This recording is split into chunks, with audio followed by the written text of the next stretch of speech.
সৌমিত্রখা কোর্টের নির্দেশে বাইরে বেরোতে পারেননি, প্রচার করতে পারেননি। আপনি সারাটা দিন মানে প্রতিদিন আপনি প্রচার করে ওনাকে জিতিয়েছিলেন। এবারে ফল কী হবে মনে হচ্ছে সৌমিত্রখায়? এবারের ফল মানুষ ঠিক করবে, কারণ মানুষ তো 5টা বছর তাকে কোনোভাবে চোখে পায়নি।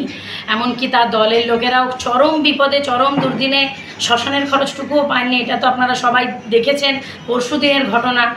আমি একটাই কথা মনে করি, বাবা সারেশ্বরের নাম করে উনি যেভাবে মিথ্যার স্তববাক্য রোজ দিয়ে চলেছেন, বাবা সারেশ্বরী ওনাকে তুলেছিলেন কোথাও এই ভেবে যে বিষ্ণুপুর লোকসভার উন্নয়ন করবেন। আর এবার আমার বিশ্বাস বাবা সারেশ্বরী ওনাকে পতনের অতল তলে তলিয়ে দেবেন এবং ওনার নামের পাশে প্রাক্তন সাংসদ বসে যাবে। অভিজিৎ গাঙ্গুলি আজ বলেছেন যে 2024-এর তৃণমূলের শেষ, কি বলবেন?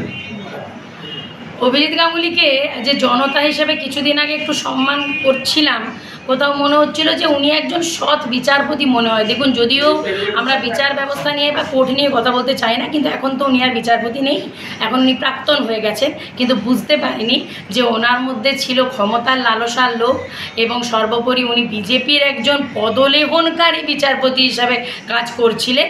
সেটা দিনের আলোর মতো পরিষ্কার হয়ে গেছে। তাই ওনার প্রতি যেটুকু সম্মান একজন জনগণ হিসাবে ছিল, সেই সম্মানটা পুরো ধূলিসাৎ হয়ে গেছে। তবে আমি এইটুকু অভিজিৎ গাঙ্গুলিকে নিশ্চিত বলতে পারি, আপনি হারের জন্য মানসিকভাবে প্রস্তুত থাকুন।